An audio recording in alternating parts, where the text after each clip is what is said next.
What a difference a week makes. Bob West of the Port Arthur News, and I'm Charlie Jellin, your play-by-play announcer for tonight's game. Beaumont Ozen Panthers coming to town to play the Nederland Bulldogs. We're here with the Port Arthur News Friday night experience.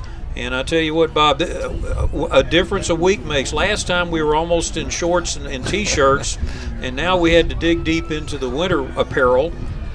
This is our first football weather of the year, Charlie. That wind blowing out of the north, it's going to have an impact on the game, especially on the passing game. Sheffield Productions has worked up this weather slide for us to take a look at. It feels like 52, but with that north wind, and it's actually been raining a little bit here at just before the game started. So I can see why the guys are holding hands. They're trying to stay warm right now. But we had talked earlier about the keys to the game that the two teams are going to be facing tonight. Ozen's fighting for their life, and Nederland's just trying to win it all out and go undefeated in district again for the second year in a row. Here's the keys for Nederland. Well, Nederland, the first thing is let Kendrick loose. That means give Kendrick Hopkins a full dose of carrying the football so the Bulldogs can try to control the football. Number two key for Nederland is pressure Jordan Ozen. He's had some big games, but if you get pressure on him like any other quarterback, he's not quite as good. And the other thing is keep the chains on the field. And what we mean by that, if Ozen makes a big play, get them down before they get to the end zone. Great example was in Vidor when the Pirates were on the verge of scoring a long touchdown. Nederland caught Quarante from behind, and then the Bulldogs defended, and they didn't get any points out of it. Nederland won the toss. They deferred to the second half, so Ozen's going to get the ball first. What are the keys to the game for them? Well, the keys to the game are make the big play. They're a big play offense. They've got a big, maybe the most dangerous big play man in the district in Jacoby Jones. Last year against Nederland, he had touchdowns of 53, 35, and 13 yards. He rushed for 168 yards. So that's the big thing for Ozen, make big plays. Number two, they've got to keep Nederland, they got to control the line of scrimmage, keep Nederland's front four defensively out of their backfield. And then number three, you see there avoid a letdown. Ozen has had trouble playing 48 minutes. They play good, then they have a letdown, and it's cost them. They've had three tough district losses. In part because they didn't play 48 minutes, and if they don't play 48 tonight, then their chances of the playoffs are done. They have to run the table. Ozen started off district play with a victory over Central 47-27. Then they lost to Vidor by 7, lost to Livingston by 7, and then lost to Little Cypress Mauriceville by 6. They've been so close. Could be 4-0. Any game that's decided by a touchdown, play here, play there, and it goes the other way. So they're dangerous. As Larry Newman said earlier this week, they're probably as good a 2-5 teams as ever seen. Tanner Noel for the Nederland Bulldogs set to kick it off here. He's got the wind behind him, and it's a substantial wind, and he just puts his foot into it, drives it 8 yards into the end zone, and Jacoby Jones just lets it roll out of bounds. It'll come out to the 25-yard line.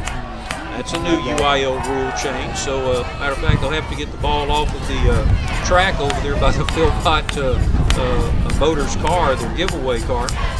Well, the Nederland defense now is very good defense. We saw it again last week. They score off an interception. They've done that 5 times this year. They will have the advantage of Ozen having to go into the wind, which will limit going down the field with the big pass play. Starting quarterback for Ozen, and I referred to him as David Ozen earlier, referring back to David Green from last year. His name's Jordan. And Jordan Ozen keeps it on an option play to the left. Looks like Nederland catches up to him, and number 7 is stopped for a yard loss. Not much doing there, and again, we've talked time and time again about this terrific Nederland front four. It's one of the, as long as I've been covering high school football, it's one of the best front fours and the biggest that I've seen. Jacoby Jones flanking him, and he gets the ball coming over to the right side, tries a cutback, and is met by the Bulldog defensive line. Still short of the 25. It'll be 3rd down. See Deshaun Washington coming up, Colby Curon coming up. Nederland's got the number 2 defense in the district, but right behind them, just 14 yards behind, is the Ozen defense, number 3, and Nederland's offense is one slot better than Beaumont Ozen's. Nederland's number 3 and Ozen's number 4. They're so close. They're 12, 14 yards difference on the average per game in offense and defense. Ozen and Jones in the backfield. Ozen takes it. He drops back. He's looking deep, has pressure. Gets away, though, and this is the dangerous part. He's trying to stutter step. Gets across to the 26-yard line. So it's going to be 4th down and 9 to go as the Bulldogs hold on the first offensive possession. Well, Nederland missed a couple of shots to get him down for a sack behind the line. I think this is Seth Barrow that comes up and really makes a good open field tackle. Gets him down. Ozen will have to punt into the wind, which is a big deal. The wind is going to affect field position, and Nederland really needs to be aggressive, I think, in trying to take advantage of that. Ozen's punter has had his problems. His longest average back in the Central game was only 32 yards.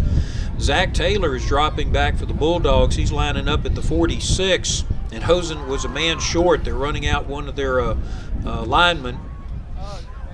Tight punt formation for the Panthers. Little bit of a high snap. It's brought down, and a punch kick. It's not going to make it to the first down mark. It almost hit the referee on the head. Gets a forward bounce out to the Panther 41-yard line, and that'll be where the Bulldogs put it into play, 1st and 10. When that punt got in the air, Charlie, it looked like it hit a wall. It just hit a wall and went back. Looked like my tee shot. With the wind. That's unfortunately, I found a way to undercut a tee shot and make it just pop up there. An onside kick. The word mulligan was invented for my golf game. I wouldn't be surprised to see Nederland. I'll comment on that later. I wouldn't be surprised to see Nederland take a deep shot right off the bat here with the wind at their back. Raines rolls out to his right, and he's looking short, and it looks like it's on the ground in the direction of Seth Barrow over there on the out. It looked like Raines was expecting a deeper route that time. He held it a long time, didn't he? That's what I'm thinking. First play in this field position, throw it to the end zone. But it was instead a little out route, not a good throw, and it'll be 2nd and 10. Courtney Williams on defense there for the Panthers. Williams had a very long touchdown reception from David Ozen in an earlier district game. I did it again. You did it again, Charlie. Bob's keeping track of this. Every time I call him David. There's Kendrick Perkins breaking off of the left tackle, gets out to the 35-yard line. Am I messing up both of them? You had Kendrick Perkins leaving the Oklahoma City Thunder to come carry the ball from Nederland, Charlie. This one was Kendrick Hopkins. Okay. Can I restart? We're going to have fun tonight, I can tell. Oh, boy. So Hopkins and the alumni are listening to this one. Hopkins gets him about 6, and he's in a position to hit the 1,000-yard mark tonight. He comes in with 15 yards, a 6.02 average per carry. Now, for my excuse, can I claim that Perk at least played for Ozen? There you go. Okay, there we go. That's Hopkins with the ball. Dragging his tackler to the 31-yard line. It'll be close to a first down. I think he's going to be a little short, but as always, we see great second effort out of Kendrick Hopkins. This could have easily been a no gain or a 1-yarder. Now watch from where the first contact is right there. Guys got him by the shirt, going to get him down 4th and real short. Nederland going to come up, probably going to quarterback sneak it here. Carson Raines under center. Well, maybe not. Pulls back, gets the audible. Yells it back to Kendrick Hopkins. Quarterback sneak off of the left tackle. He gets across the 30, and that's a first down for the Bulldogs. Kendrick Hopkins came into the game as the number 3 rusher in the district with 915 yards. Jacoby Jones, most valuable player of the district last year, only the 6th rusher in his senior year, 514 yards. He's had trouble getting on track. And I would think that's probably more a reflection on the inexperience in his offensive line than it is on him, and maybe some other big plays missing in the passing game. Caleb Wright was the only offensive lineman to return for the Panthers this year. The other 4 had played junior varsity. Hopkins off right tackle, breaks free, dives across the 20. A Another Bulldog first down, it looks like. So they are, looks like they read our number one key for Nederland, Charlie, and that's to get Kendrick Hopkins the ball early and often. Good offensive line play by the Nederland line.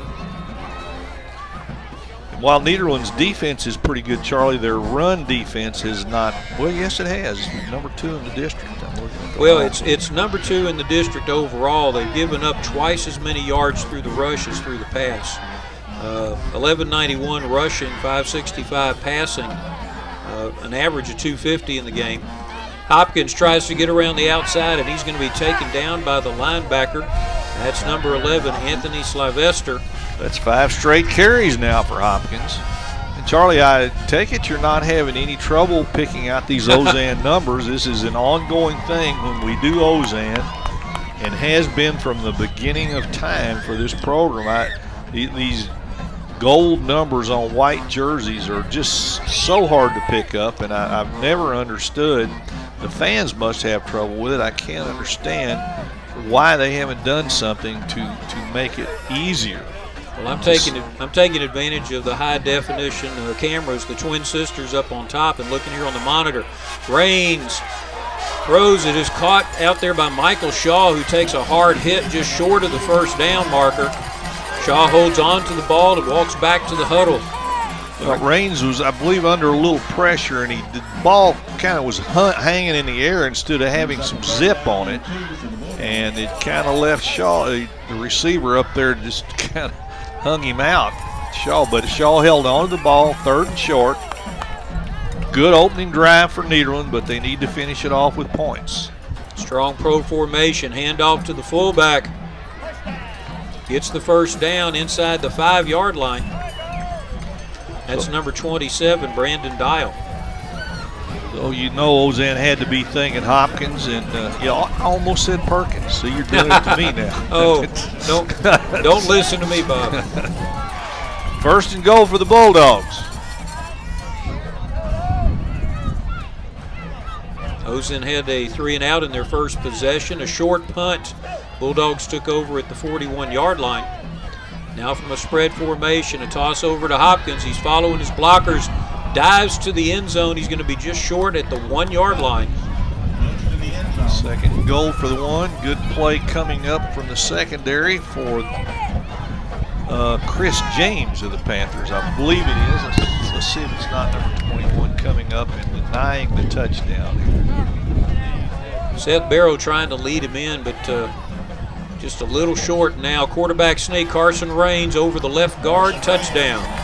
When we see the replay, see if it doesn't look to you like somebody on the right side jumped or moved before the ball snapped. Not sure we're going to see a flag. Maybe it was just an optical illusion.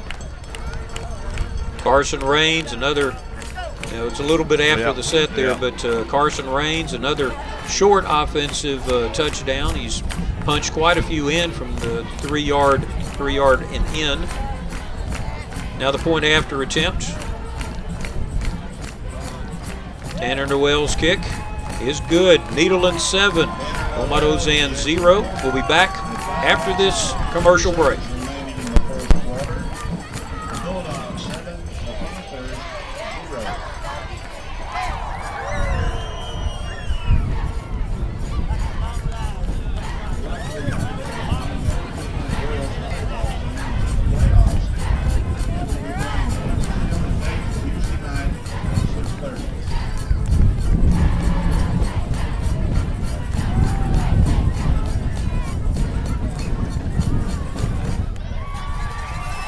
We would like to thank the corporate sponsors of the Port Arthur News Friday Night Experience: BASF Fina Petrochemicals, Lamar University in Beaumont, the Medical Center of Southeast Texas, Lamar State College Port Arthur, Community Bank of Texas, Market Basket, Motiva Enterprises, 5 Point Community Federal Credit Union, and Mike Fulgence down at United Coin of Bullion.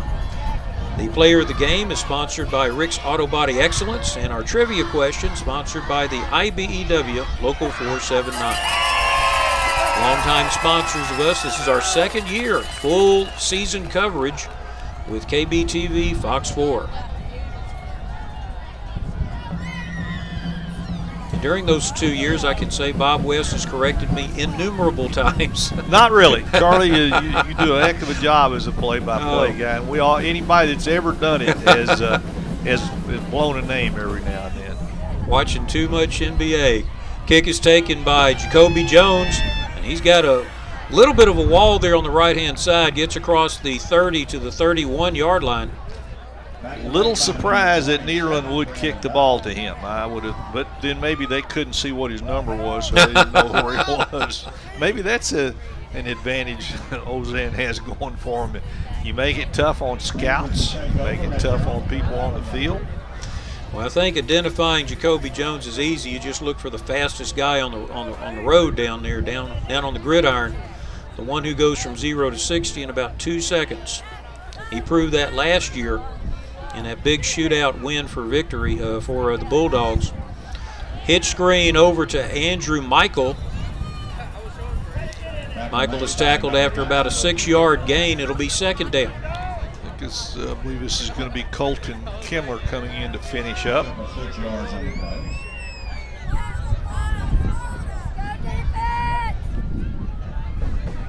Referee spotting it just outside the 37-yard line. Ozen wise to run a passing play where the quarterback gets the ball out quick. Again, you got to keep that Nederland front four off of you. There's an option play. Jordan Ozen holds on to it. No, he's just spinning, trying to get out of it.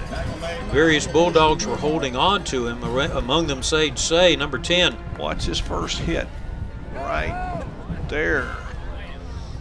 He's just spinning around and around. He was holding like it a top. He was holding it in pitch formation, like he was waiting to flip it out to Jacoby going out wide. Jordan Wood had him locked up. 1-yard gain. It's going to be third down and a short 3 from the 38. Again, a spread formation. Ozen and Jones in the backfield. Trying to draw the Bulldogs offside. Handoff to Jones in the middle. He's got the first down, and there is a big break. Jones trying to get away from the last man. He's got one guy to beat. Cuts back and is tackled by Michael Shaw. Number 2 takes him out at the 9-yard line. There's a late flag thrown at the very end of the play. Could it be a horse collar? I couldn't tell. You know it's going to be on the offensive guy. The way he was swung around, I didn't know if it was a face mask or a horse collar. Looks like the ref is explaining what he saw there at the 9-yard line. Well, that's a 53-yard gain to the 9-yard line, so Jacoby Jones has already gotten loose once. Ozen players clapping, obviously. There's another flag back at the 38-yard line. There is a flag back here. That's offsides against the defense is refused. Personal foul, face mask. Yep, had to be one or the other. But now, Charlie, we went over our keys to the game, and one of them for Nederland was keep the chains on the field. Okay, we're going to watch the big play again. Jacoby Jones, who just haunts the Bulldogs. Pretty clean there. One couple of shots at him, but not a real good shot. And here at the very end, you'll see the face mask. But it's so important, even you get the penalty, but at least you make them earn the touchdown now. They don't get it all in one swoop. Inside the 5-yard line. Handoff on the sweep, and he's got a guy coming up to hit him.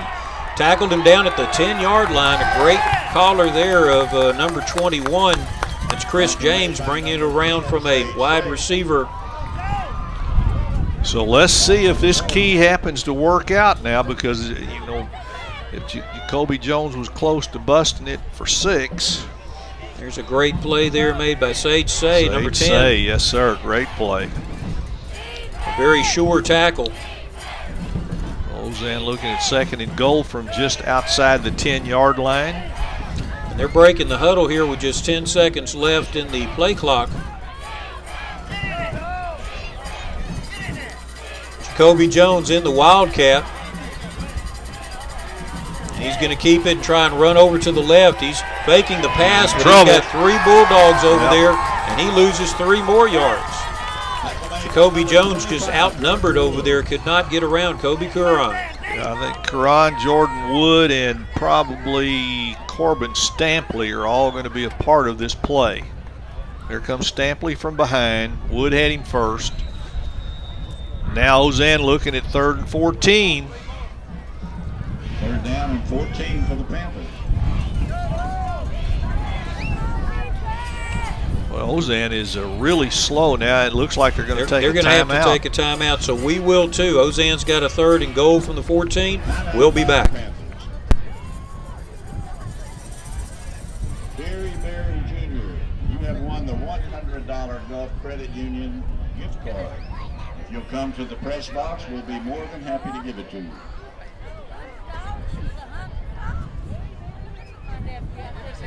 Nature's Federal Credit Union. Nature's Federal Credit Union wishes the Nederland Bulldogs best of luck this season. Score points all year long with Nature's Federal Credit Union debit card, with reward points featuring tuition rewards. We'd like to acknowledge the sponsors of the Nederland ISD scoreboard, the 5 Point Federal Credit Union, JK Chevrolet, Gulf Credit Union, Nature's Federal Credit Union, Christus Hospital at St. Elizabeth and St. Mary, and the William Dornbos family, the sponsors of the Nederland ISD scoreboard. We appreciate your support and that beautiful video board up there. And underneath it, the Philpott Motors car giveaway. Back to live action, and they run across inside, giving it to Jacoby Jones, and he's tackled after about a yard gain at the 13. They were trying to fake a play to the left. Now there's a flag on the far side.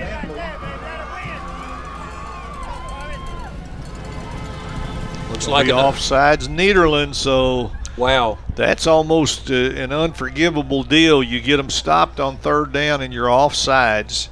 And I guess they must have lined up offsides because I didn't look like anybody jumped. But it was a very good play, though, you know, trying to show misdirection to one side or the other. You're right, it must have been an alignment there. So with a 5-yard penalty, takes him back to the 9-yard line, which is where Jones was tackled back before all this stuff started. 3rd down and goal. Could be a huge penalty because otherwise Nederland or Ozen is looking at 4th and goal, maybe a field goal attempt. Now they got a chance, maybe 2 more downs to try to get it in the end zone. Heavy backfield to the right. He rolls to the right, looking to throw it. Ozen throws it up for grabs. It's going to be intercepted by Nederland at the 4-yard line. Jordan Ozen just threw it up for grabs. Bad choice by Jordan Ozen under heavy pressure. Zach Taylor with the interception. And I think the pressure, the credit. Let's see that again and see who got the pressure, because that's the guy that makes the play. Number 10, that's Sage Say. He forced Jordan Ozen into a bad decision. So, Charlie, when you call something right, you like to kind of brag about it. We talked about, and this was David Coleman giving us the keys to the game.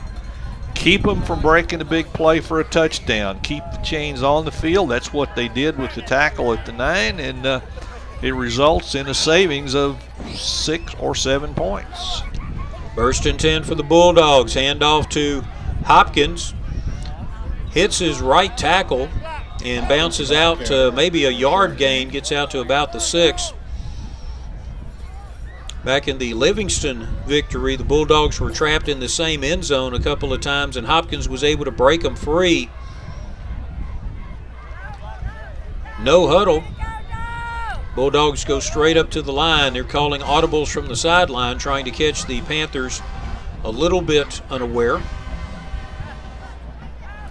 Back to the shotgun goes Raines. Hopkins to his left. 2 receivers to either side.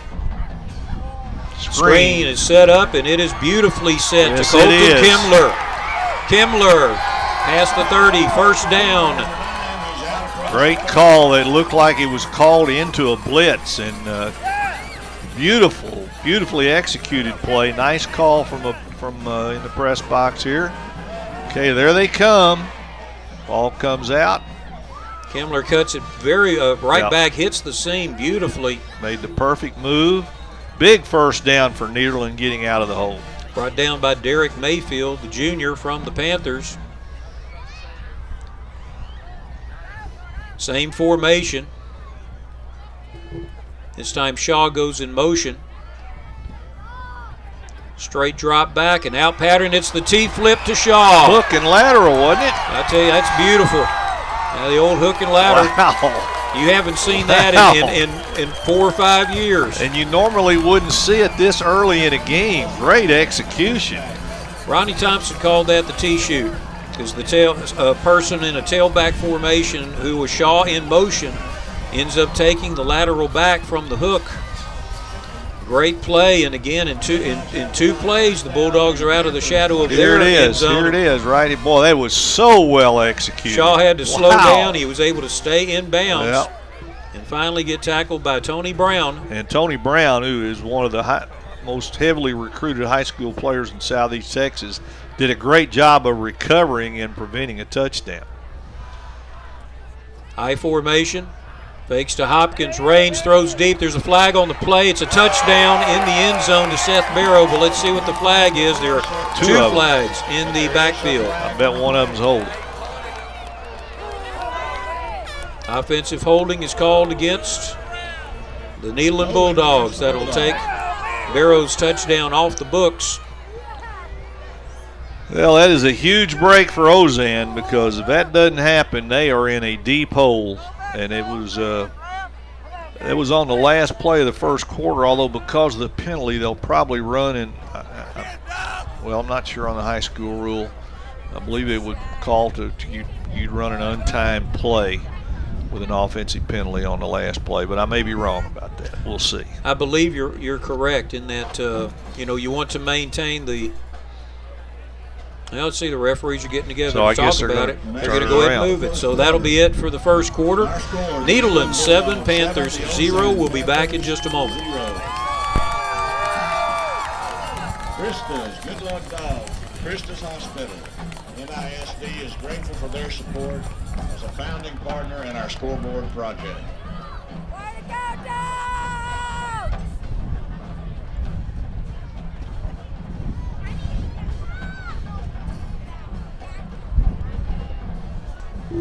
Well, Bob, as the teams exchange end zones, let's talk about the district standings that District 24A currently are in. Nederland's at the top, but look at the way the rest of them are lining up. Well, and for Nederland, they've beaten the next two teams. They're in great shape. Schedule kind of falls in their favor after tonight. This will be their toughest game the rest of the way. Ozen, you see at 1-3. They've got to win out and have some help on LCM, because they lost to LCM. Maybe need some help with Central, but Central's got some tougher games coming up, and Ozen does have the tiebreaker on Central. Central's playing at Livingston tonight, Lumberton at Little Cypress, Mauriceville, and Port Neches Groves is going to Vidor for Vidor's homecoming. First down and 20. Counter. Trap play to Michael Shaw, and number 2 does not get past the defensive line of Ozen. Well defended by Ozen. Let's see if we can get a number on the tackler there, because I thought that play might pop. Nederland now, okay, let's see if we can get a look at guy was being blocked and made the tackle. That's a heck of a tackle out. Didn't get his number. Good play by the linebacker. Second down and 19 to go. Nederland now going into the wind will be more difficult throwing the ball down the field. The wind is definitely a factor. Hopkins and Dial in the I formation. Flag on the play. Intercepted. Pass from Raines is intercepted by Jacoby Petrie, a senior linebacker, but let's wait and see what the flag is. There's a flag on the play. I think it must, well, let's see. Pointing toward the Panthers, I believe. Ooh. Wow. Have there been some costly penalties already in this game tonight? And it doesn't appear the defense is jumping offside, which means they are lining up. So that's going to be a 5-yard penalty. Let's see if we can see it. It may have been a shadow down there at the very bottom. 3 defenders surrounding Seth Barrow on that pattern. Carson Raines threw the ball into a lot of traffic there. Second down and 13 now for the Bulldogs. But he gets a reprieve, and that's only right because he threw a beautiful touchdown pass that a penalty wiped out. Now a penalty wipes out an interception, so he's kind of back to even. Timeout is called by Ozen Timeout, Panthers. before the any type of flag was thrown. So the Panthers used their Second timeout here early in the second quarter. It is 7-0. We'll take a break ourselves and be back in a moment. Credit Union has been involved in our local communities for almost 70 years, never forgetting our mission statement of people helping people. And we will proudly continue to serve our friends and neighbors. Go Dogs.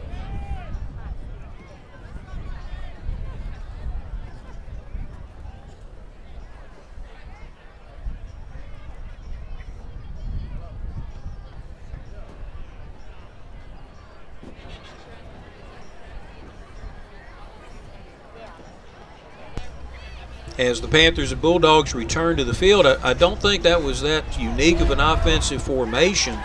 It may have been that the Panthers were just, had a defense call that they weren't very comfortable with. Nederland now has gone to a deuces formation, 2 receivers to either side, with Raines and Hopkins in the backfield. Cornerback Pressure. blitz. Screen again. Brandon Almost the Self. same play. Brandon Self gets it down to the 15-yard line. Just short of a first down. It's going to be third down at about 2. Ozen is bringing pressure off the backside. Nederland has run this play almost to perfection twice now. And about 2 yards to go for a first down. Nederland into a 3rd and 2. Blockers getting there just as the ball carrier passes them. That's the way the offensive coordinators like to design it. Hand off to the fullback. Dial gets to the 35-yard line, and it's going to be close. Ball carrier Dial. Brandon Dial, a junior. We're going to get another look at it. Dial gets his second carry of the night. Falls forward. Now it looks like they're going to have to bring the chains out. All the way across the field. Timeout for a measurement. Referees are going to take a moment here to do the measurement.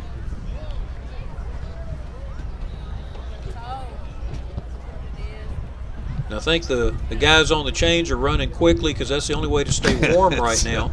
As that wind is continuing to blow in, that nice cold front we've been waiting for.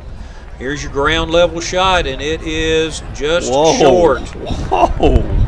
An inch short. I don't know if I've ever seen one any closer than that. Appears to be about It's the one where you get out the old credit card and put it between it. So it's a 4th down and an inch going into the wind.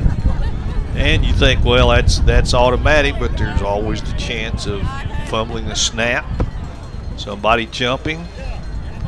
Never automatic. Nederland's defense going into this game had given up almost 1,200 yards. Ozen's rushing defense only had given up 800 yards. So, as proud as Nederland is of their defensive line, the Panther defensive line is just as strong. Raines looks off to the side. Plenty of time on the play clock. It's only down at 15 seconds right now. This is almost I would still sneak it, I think. They give a deep handoff to Hopkins. He breaks free. Gets to the 3. Dives forward to the 2-yard line on a 4th and 1. When you put that many people up front, all the guys got to do is get any kind of a crease, just get by the first wave, and it's a big gain. First and goal, Bulldogs. Great play here. The offensive line surge is what makes it happen on the right-hand side. Dial goes in to open up the hole just a little more. Hopkins protects that ball and just runs low and trying to get into the end zone is Hopkins. He's just short. He leapt across the defensive linemen who were stacking up the pile at the very line of scrimmage. Goes from the 2-yard line to the 1. Inside the 1 are the Bulldogs. Raines came to the sideline to get the play. Second down and goal for Nederland. Pro formation this time. Raines gets the audible from the sideline. Shaw goes in motion, sets up as a slot back, and they give it to the fullback Dial. He didn't get there. He Got did not knocked come. back. There's a flag thrown in also. There is a flag. Could this be another offside? And from the way the Panthers are reacting, it's something against them.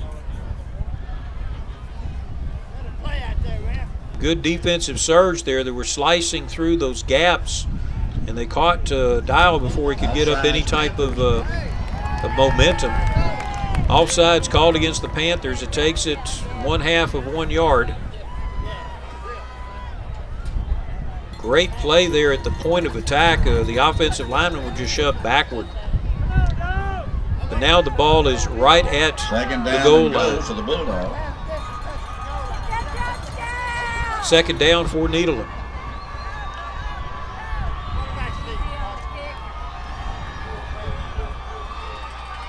Raines to Hopkins, touchdown, Bulldogs. 13 points for Nederland. So this drive started back about the Nederland 4-yard line. Yes, sir, on that interception. 96-yard drive. They end up scoring in the end zone that the interception was in also because of the turn of the corner there. Well, go back and give Sage Say a big asterisk or assist or whatever for forcing the interception that made all this possible. Tanner Noel's kick is good. 14-0 is your score. 8:52 left in the first half. For the Port Arthur News Friday Night Experience, Charlie Gillen and Bob West will be back in just a moment. Ozen Panthers 0. Nature's Federal Credit Union is a proud partner for the Nederland sport. We want to wish the Nederland Bulldogs the best of luck this football season. Like us on Facebook, follow us on Twitter, keep up with all the latest promotions, giveaways, and see you around. Go Bulldogs.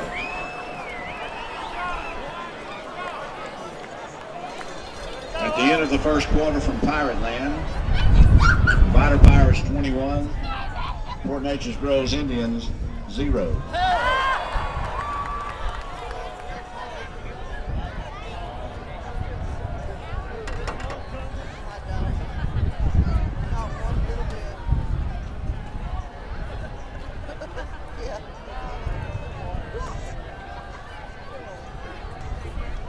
The Panthers send back Chris James and Jacoby Jones to return the kickoff from Tanner Noel. He'll be kicking into the wind, so the deep receivers are standing at their 10-yard line.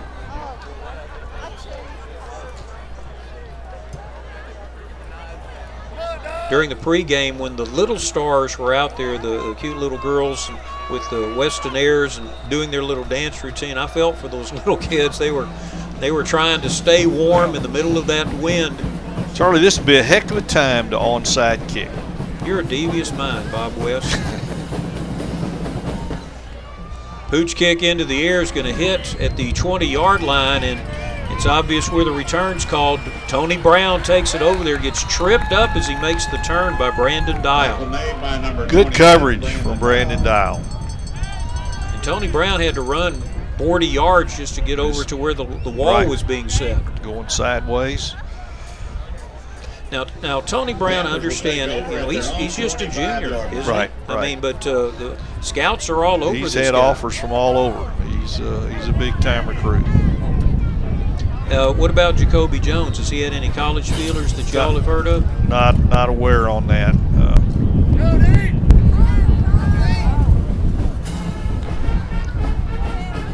Pitch over to Jacoby on the outside, and he gets about a 3-yard gain on just a quick little screen pass. Trying to get him the ball in space. That's where they have been able to hurt some of these bigger defenses, playing against the Vider and Livingston and all of that. One-on-one, they're very confident in Jacoby Jones' ability to get free. Good job running the play down by Corbin Stampley. Jordan Wood kind of spun Jones around, and then Stampley finished up. Straight up the middle.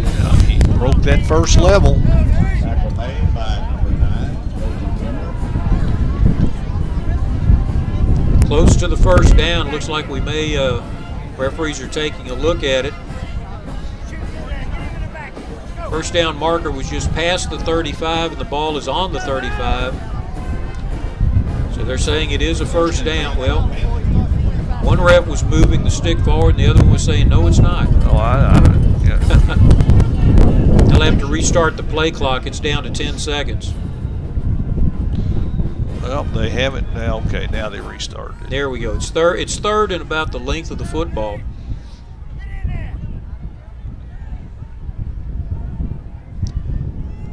Panthers offensively in each one of the district losses has been within one touchdown. Now 3 receivers to the right. Pounding into the center. Close. That is going to be close. As Corbin Stampley meets the running back head on.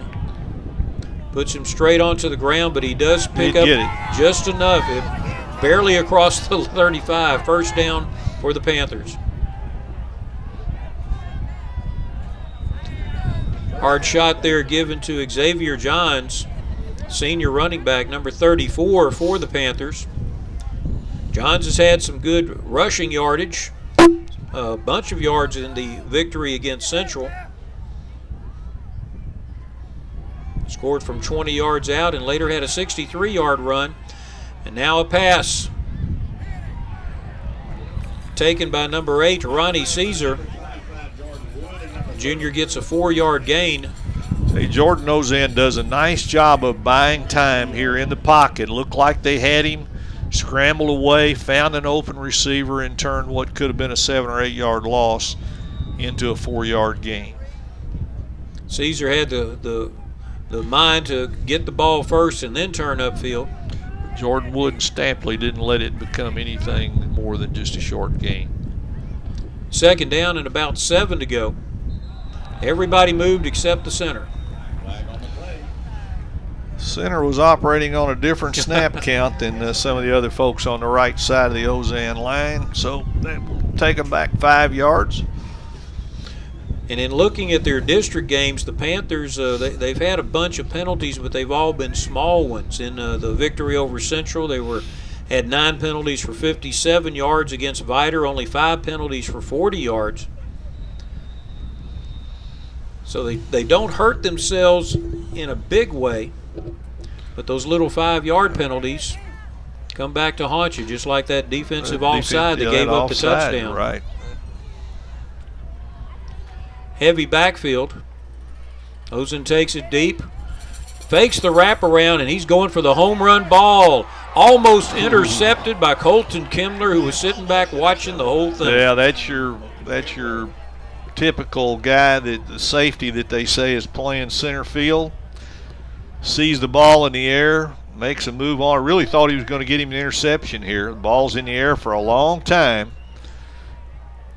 Kimler comes over. Kimler has 4 interceptions over the year.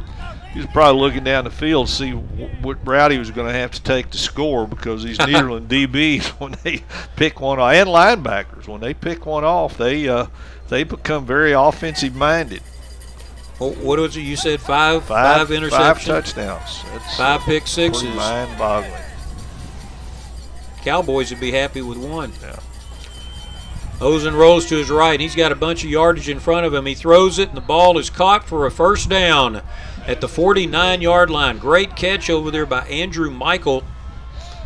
Yeah, and I didn't get the guy's number, but somebody had a heck of a block on Colby Curran. Watch this at the top of the screen now as Ozen is rolling. Here comes Curran, and that's probably Jacoby Jones. Looked like it was indeed. Coverage was Zach Taylor. Michael had a big game in the loss against Vider, catching 5 passes in that game. Hand off to Jones, swings right, swings further right, hits the seam, and he put his head down and took Bryce Whaley for a little bit of a ride there. Taken out of bounds at the 45-yard line of Nederland. If you're a Nederland fan or a Nederland coach, you hold your breath when this guy gets his hands on the ball, because they have visions of him just running wild last year. 168 rushing yards, 3 touchdowns. in a game that wound up 44-41, the closest call Nederland has had in its 14-game district winning streak. John's back in at tailback, and Ozen fakes the pitch over to him, keeps it himself, going over left tackle to gain 2. It'll be 3rd down and 2.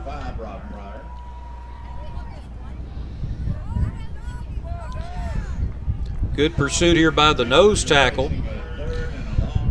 And that's big number 54, Brock Pryor, falling on top of the quarterback. That's 275, almost 300 pounds, landing on top. Except for the one time Jacoby Jones got loose, Nederland's defense has done a good job, keeping Ozen in front of him, keeping gains small, and forcing Ozen to eat up a lot of clock.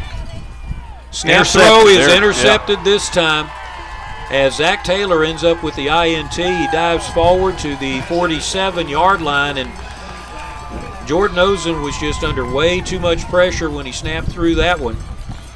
Underthrew the ball. He had looked like he may have had somebody over Taylor's head. See on the replay, Bob. It's amazing what these guys in the secondary have really good hands. Of course, most of them are receivers. When the ball comes their way, they catch it. I mean, they don't let it get away from them.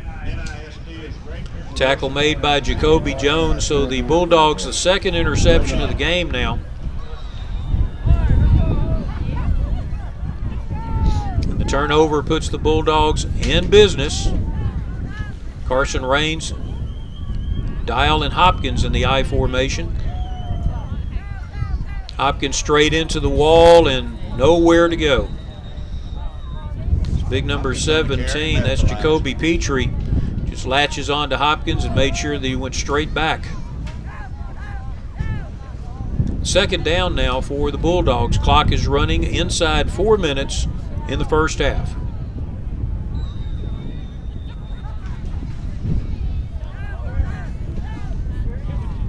Brandon Self bringing in the play from the sideline. Then Self comes out wide to the right.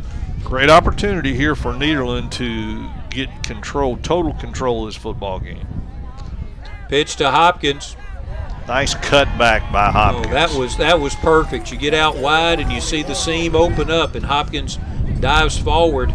He's slow getting up, though, favoring that left arm a little bit.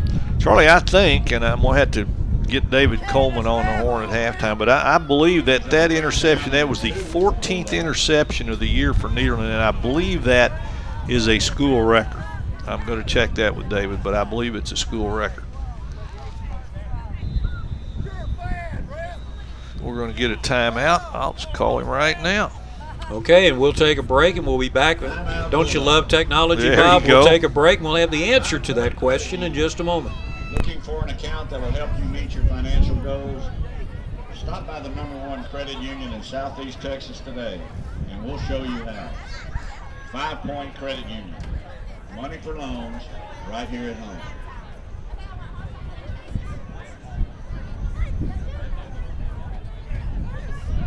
NISD would like to thank all our sponsors who help make this scoreboard possible.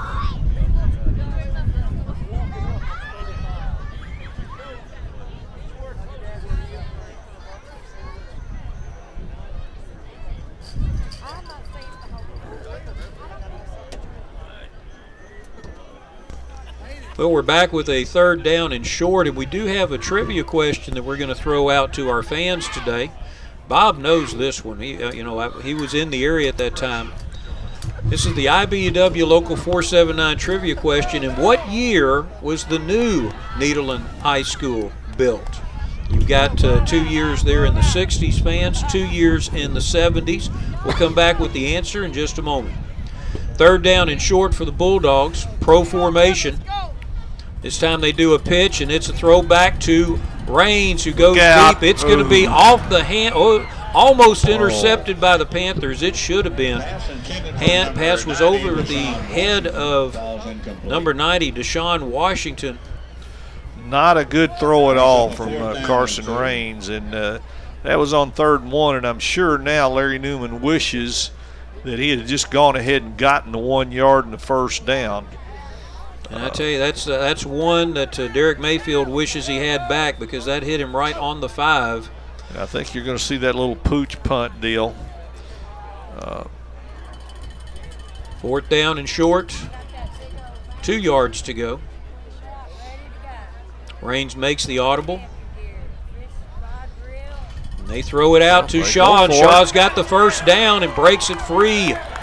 That's a very bold call by the Bulldogs. Yep, gutsy call by Larry Newman, and also a tremendous vote of confidence for his defense. He's saying, hey, I think we can make this first down, but if we don't, our defense is playing so well, they will bail us out. And he doesn't need to be bailed out. Raines delivers. Good hands here. Got to make that catch. Michael Shaw did. Bulldogs have a first down. Hurry up offense.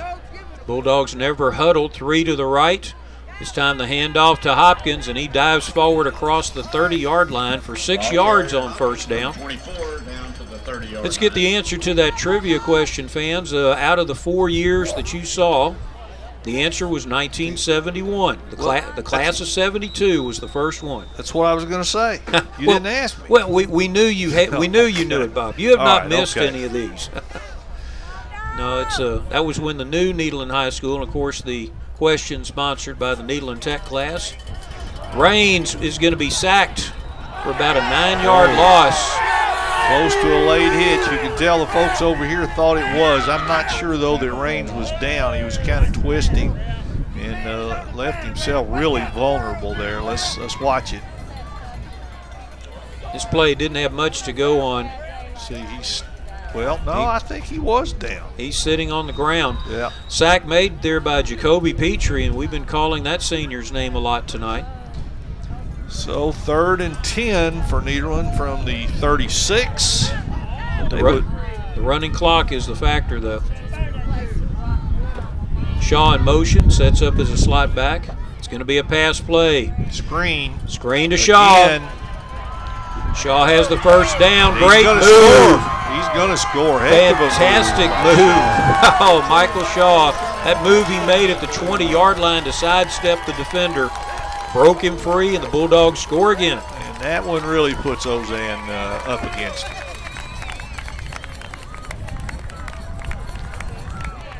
Shaw with the pink towel. Let's watch the replay here. Shaw came in to set up as a slot back, and watch the downfield blocking here that Shaw takes advantage of. And here's the little slip move right there. He left somebody grasping air. Outran Chris James to the sideline. Tanner Noel's kick is good. Bulldogs 21, Panthers 0.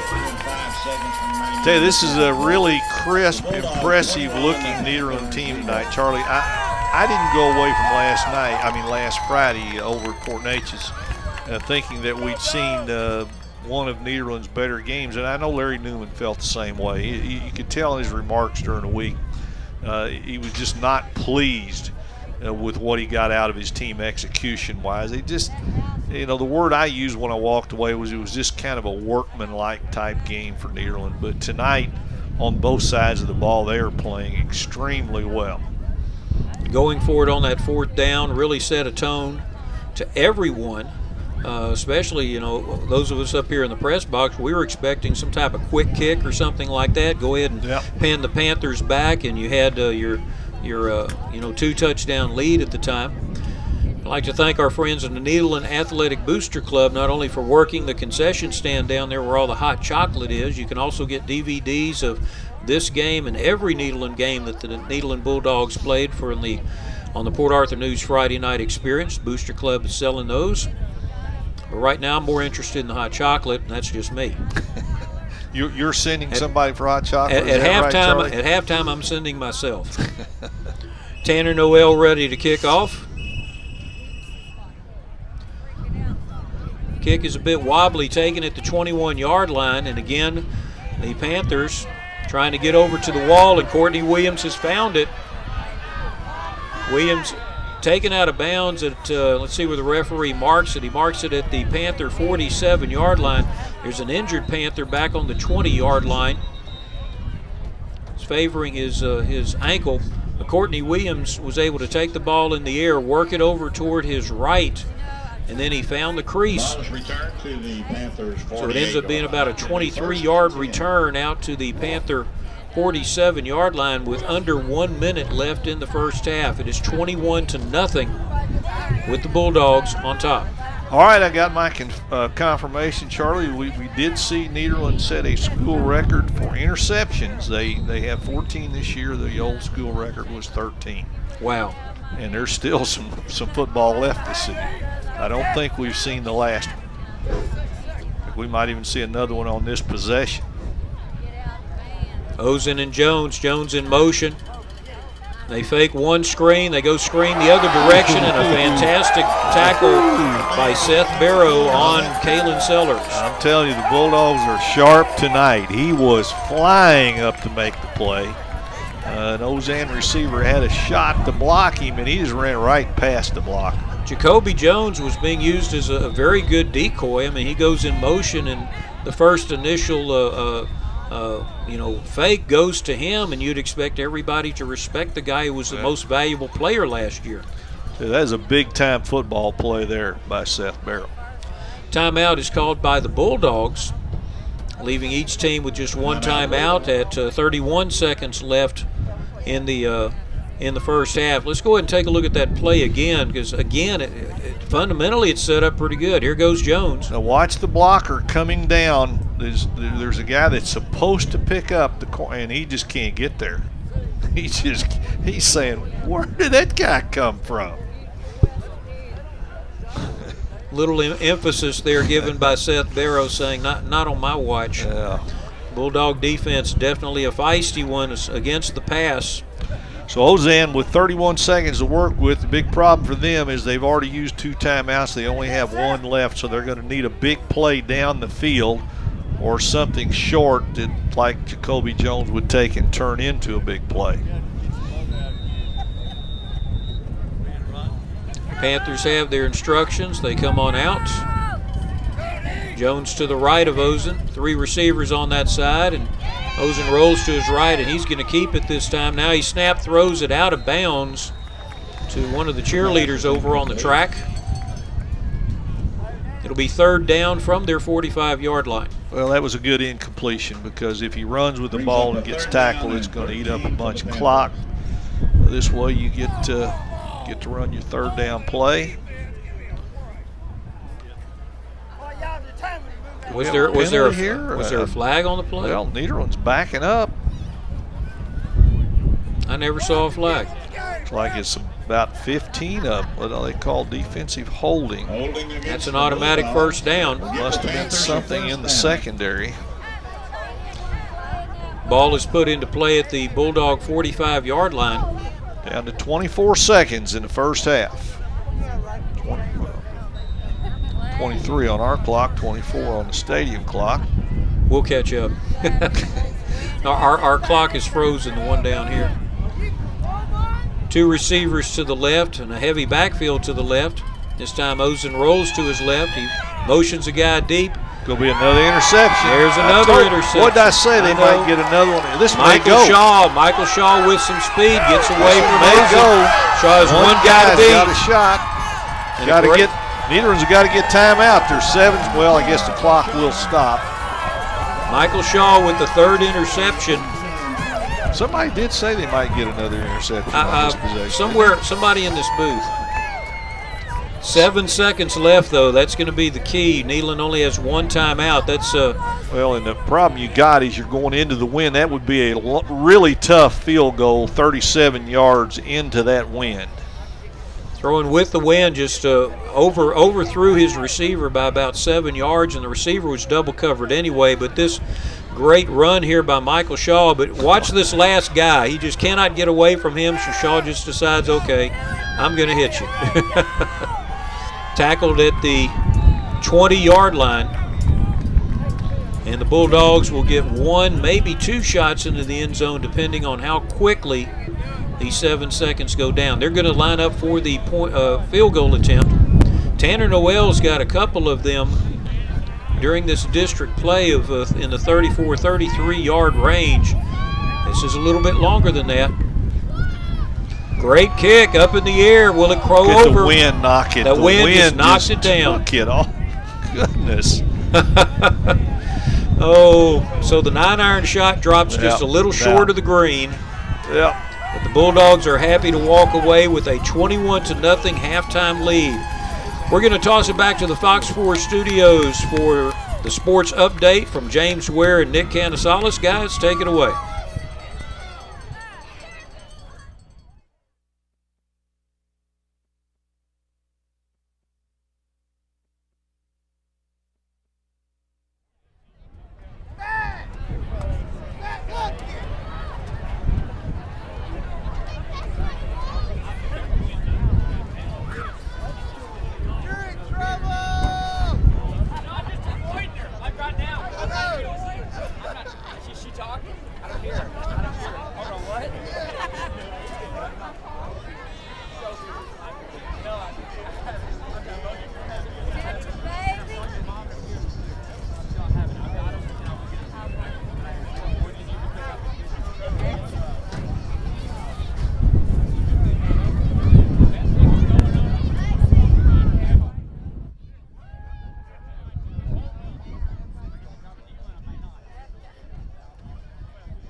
Good evening, Bulldog fans. Good evening, Panther fans.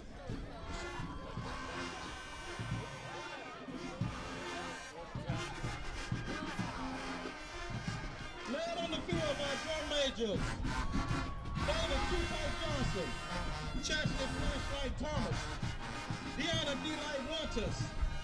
The drum majors for the 2012 version of the Ozen Blue Wave Marching Band. Nederland, Texas. We came tonight to put on a show.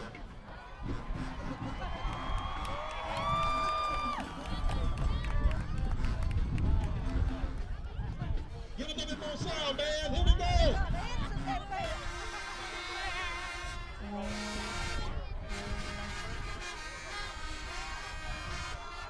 Watch it, drum major.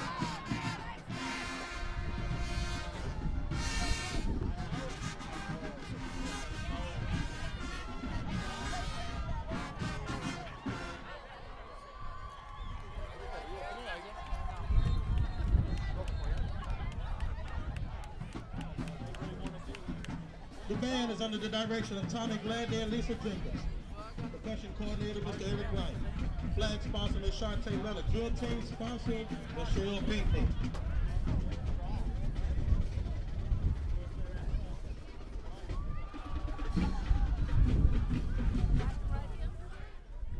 Watch now as the band executes his drill to Babyface's hit, It's No Crime.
Watch now as the band transitions, as we bring up the Majestic Twirlers. Watch as they perform to Calvin Harris and Neo's hit, Let's Go.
captain is Brianna Higgleton. And now, here they are, the Ozen Dazzling Dogs, led on the field by Haley Roberts, Lieutenant, Keosha Williams, Lieutenant, Holly Morrow, Second Lieutenant, Kayla Ferguson, First Lieutenant, and Brianna Jones, Captain. Watch now as they perform to Rihanna's popular hit, Where Have You Been?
Give it up for the Ozen Dazzling Dogs.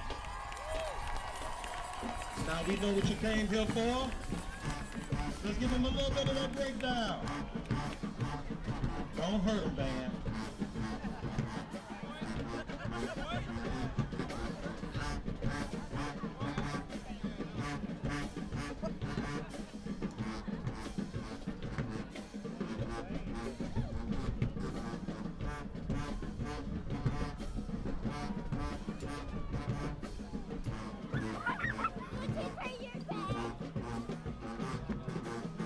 Let's look it up, look it up, look it up.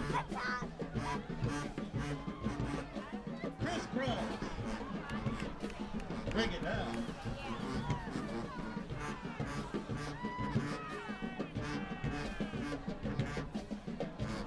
I like that rotating up again.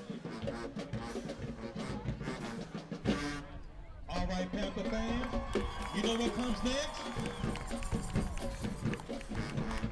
What's that first letter? Next letter, H. S, O, H, S, rocks the house.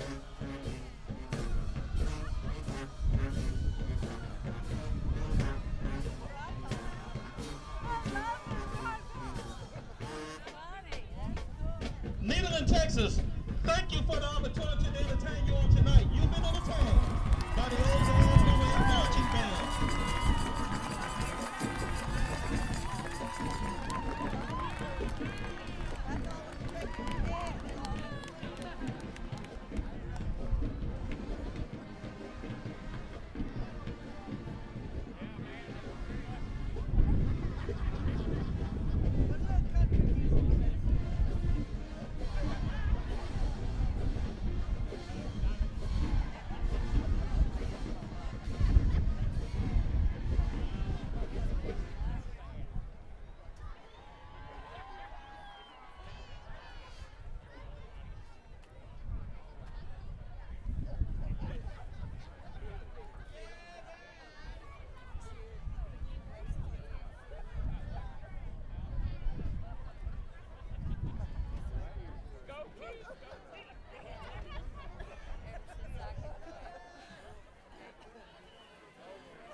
evening and welcome to the Nederland High School halftime show.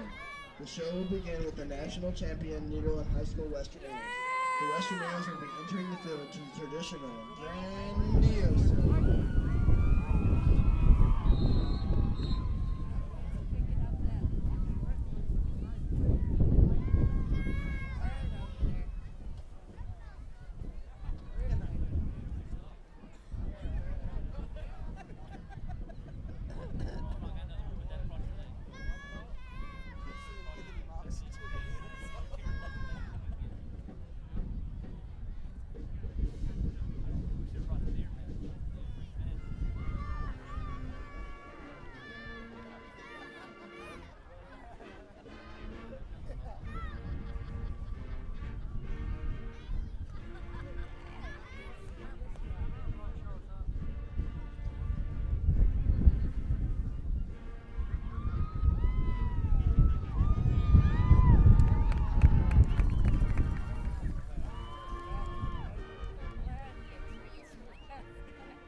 The 2012-2013 social officers are historian Kayla Montero, treasurer Hunter Farnell, secretary Shelby Flournoy, vice president Tierney Wallace, and president Megan Collins.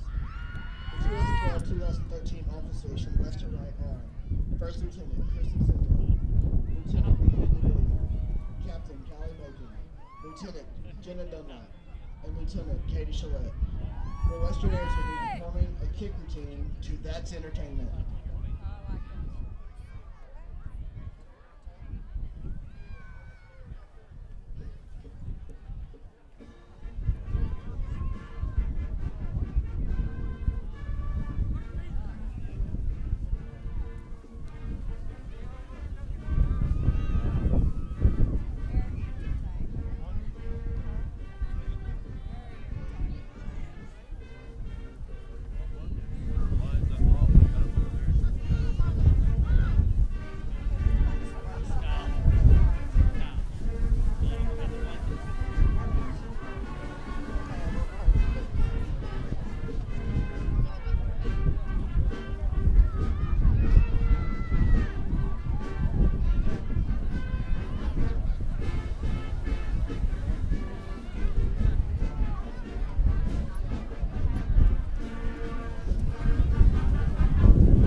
The following Western Airs have been chosen for special awards of the week.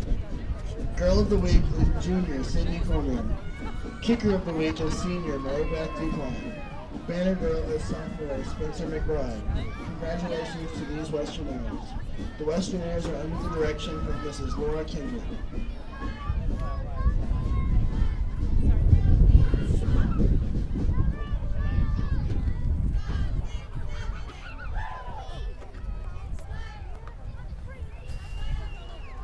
The Nederland Band continues the 2012 marching season with the performance of the Golden Knights Choral Team and the Golden Silks Flag Team to the hit Monster. Bob will love that. Love the monster. Oh my God. I hope the show's on when I get done. I don't want it. He's watched every Friday the 13th there. Are you ready, boys? No, we're playing. Bye.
Led on the field by drum major Amber Rose, co-drum majors Ariana Achabay and Rachel Brenner. The band steps off to the strings of Philippine Festival and Endurance.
Major. The cheerleading routines are designed by Rebecca Mosley. The Golden Knights are under the direction of Phyllis Mosley. The Golden Silks are under the direction of Catherine Baker.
Will the owner of a red Ford Fusion, license number DB4CA0, parked by Curitons, please move your vehicle. You have someone blocked in.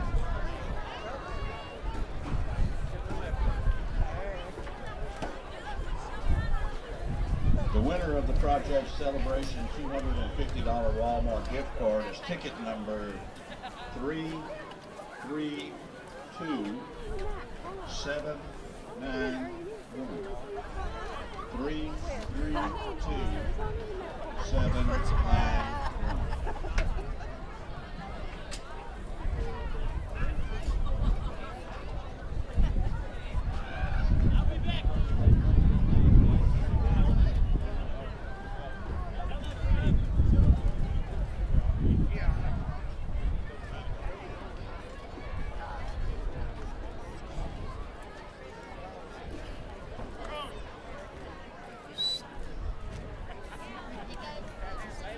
So why don't you call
kicking with the wind.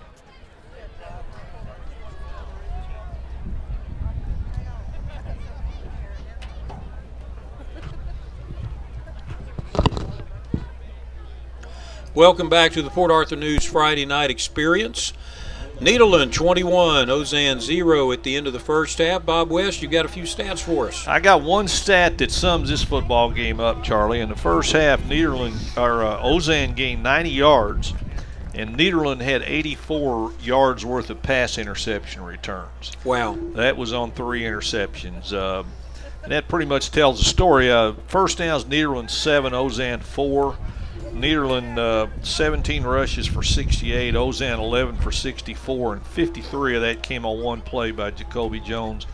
Nederland 6 of 8 passing for 132, Ozen 5 of 9 for only 26 yards. The key individual stat, Kendrick Hopkins, 13 rushes for 59 yards, so he's 26 yards short of having a 1,000-yard season. The other key stat, Zach Taylor, 2 interceptions. Wow. Out of 3 Nederland interceptions.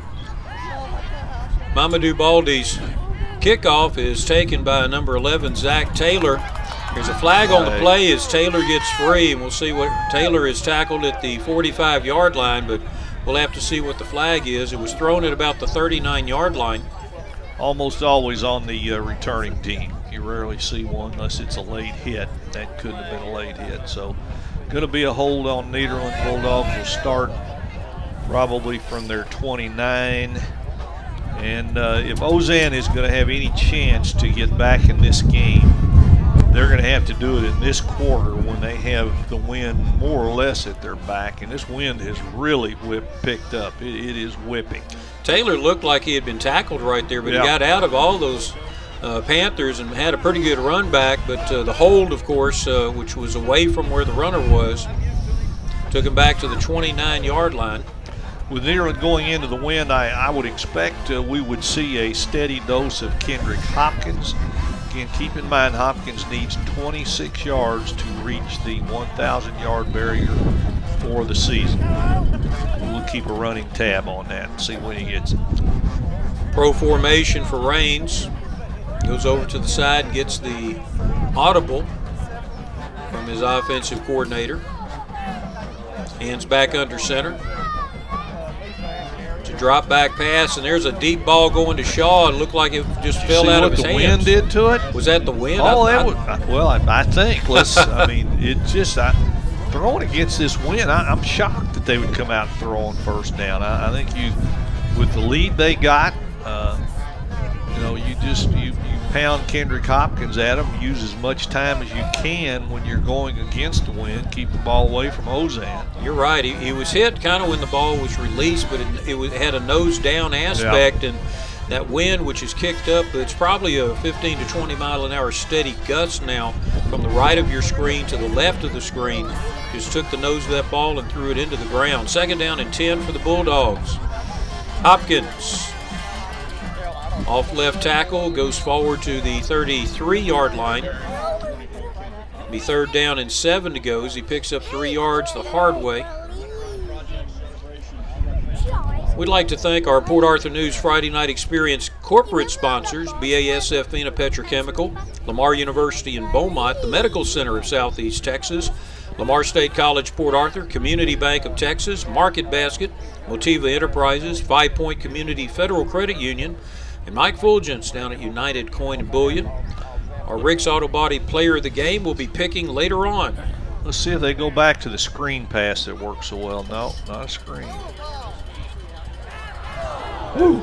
Good job of hanging on to the football. Brandon Self got it on the curl for the first down at the 44-yard line, but he was hit very hard. I'm telling you, that is a heck of a job of hanging on to the ball by Brandon Self. He really got drilled.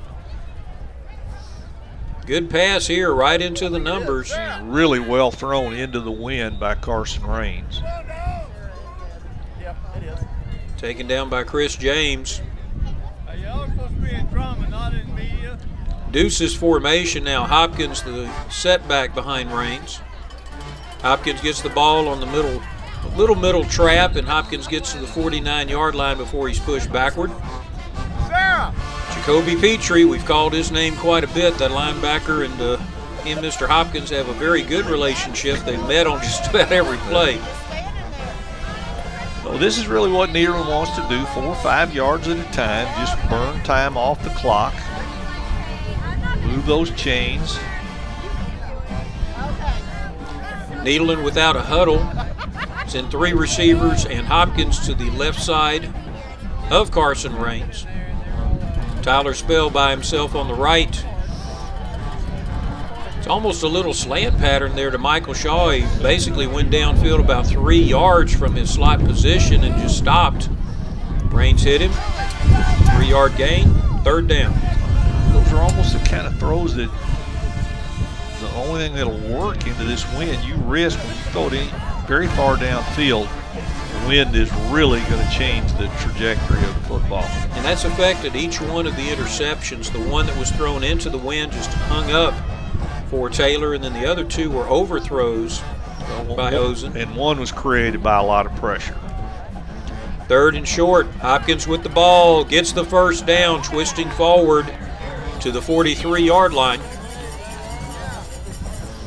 When he falls forward. Yes, he does. That's one of the highest compliments you can give a running back.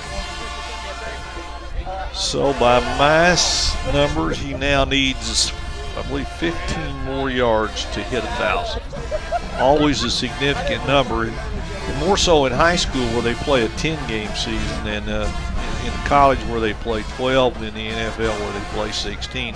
It's always been a benchmark. You have a 1,000-yard season for a running back. That's a very good season. Shaw comes in, and the tackle trap gets Hopkins out to the 35-yard line.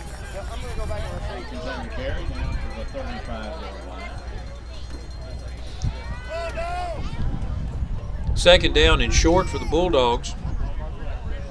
Shaw comes in. You can see he taps that tackle and says, "I've got the end," and the tackle comes over and blocks to spring Hopkins free. Running backs like to have tackles lead them. Fullbacks are nice, tackles are better. Second down and short. Same formation this time. Shaw again goes in motion, stops in the same place.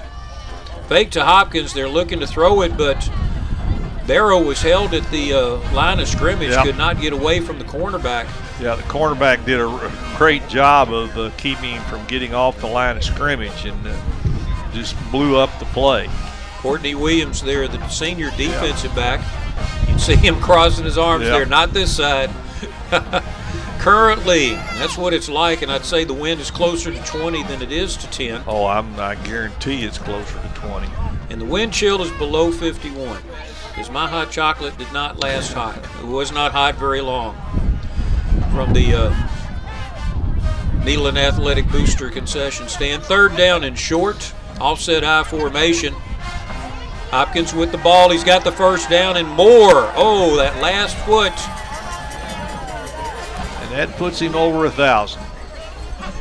Kendrick Hopkins, the junior running back, with 2 games to go, breaks the 1,000-yard barrier. And this is against a 9-man front, and they get it blocked for him. He goes roaring into the secondary. The Bulldogs have first down on the 23-yard line. Hopkins picked up 81 yards in the victory over Vidor to start the district play, but he really broke out here against Livingston with 206 yards. Now adding to the total. There you go. Kendrick Hopkins, 23 yards for a touchdown. Nederland drives another nail into the Panther coffin. So, when talking about Kendrick Hopkins, that one he went over 1,000 for the season, the carry before. This one puts him over 100 for tonight's game. He had 52 yards on that drive, including the final 23. Good downfield blocking. I noticed Jacob Brinkley, number 66, leading the way and making sure that when the cutback occurred, none of the outside containment came to get him. Tanner Noel's kick. So that He's up and good. That's pretty much a Kendrick Hopkins drive. I had him carrying 7 times for 52 yards on that drive. That fits into our number one key of the game that we talked about for Nederland. Let Kendrick loose, and they really let him loose on that possession. They can keep the ball for almost 4.5 minutes, tack on another touchdown. It's 28-0. That was the number one thing, keep Kendrick loose, and that other thing, keep the chains on the field. That goes back to the key play of the game. Score 7-0. Jacoby Jones looks like he's gone, about 60 for a touchdown. They get him down at the 9-yard line, and Ozen winds up not getting any points. And then on defense pressure, Jordan Ozen. We saw that with a pressure that led to an interception when Ozen was with a chance to score. So the 3 keys, and as Sage say, I want to give him credit again for forcing that interception with his pressure on Ozen. So the 3 keys for the game have all been executed to a T by the Nederland Bulldogs. This is about the 3rd or 4th time we've seen Nederland. This is by far is the best I've seen Nederland play. They really look like a championship team tonight. Kicking into the wind is Tanner Noel. He's had some experience now. Let's see if he keeps it away from Jacoby Jones, and that kick may very well sail out of bounds. It drops down at the 25-yard line, and great run there out to the 40. I tell you what, number 17, Jacoby Petrie, who likes to hit people on defense. That time he was able to take it himself and move it out to the 40-yard line for the Panthers. As they try and get on the scoreboard in their earlier district games, they've been able to keep it close, being within a touchdown in each one of their 3 losses. And they opened up district blowing out Central by 20, 47-27 in the last of the 3 Beaumont Bowl games. First down and 10. And a little bit of movement there. That's going to cost them 5, put them in 1st and 15. Nederland's defense the first half just about as good as you could ever hope a defense could be. They held Ozen to 90 yards, 4 first downs and 90 yards. 53 of that came on 1 run by Jacoby Jones. So outside of that, Ozen only had 37 yards, and they had 3 passes intercepted. And the Panthers have sent out their backup quarterback, junior number 3, Javaris Curl.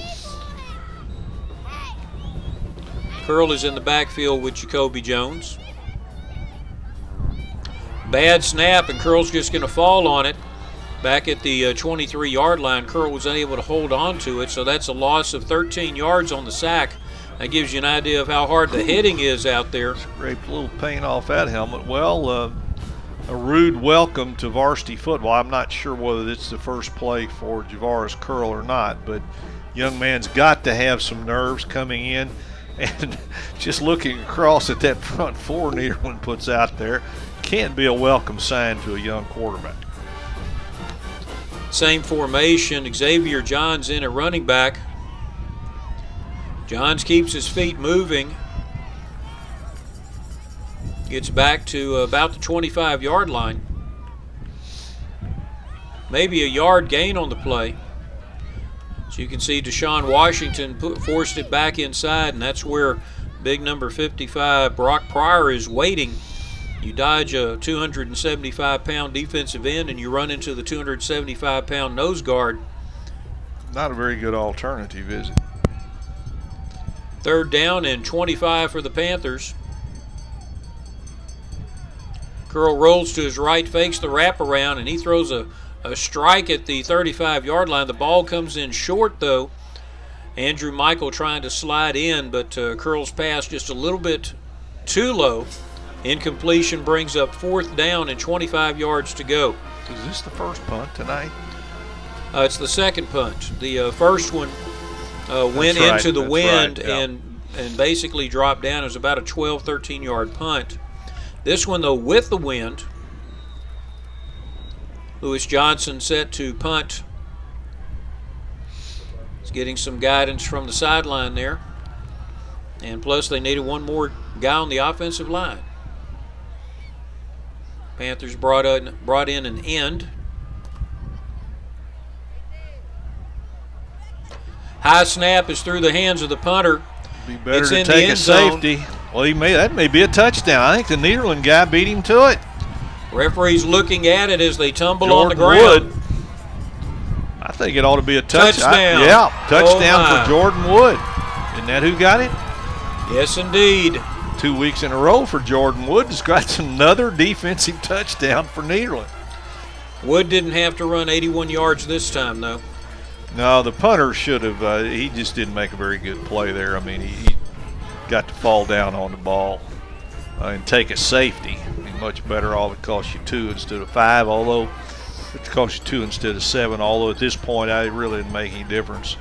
Now it's just a matter of how out of control it's going to get. Referees are calling to get one of the Nederland footballs in. You can see there it's just a wrestling match, dual possession. I don't know Well, if if the dual scab possession was called or what. officials were here tonight, Ozen might have got it back. Oh, Bob. That's a reach, but hey. Tanner Noel for the point after. Kick into the wind is good. It is 35-0 Nederland. 6:08 left in the third quarter. We'll be back after this timeout.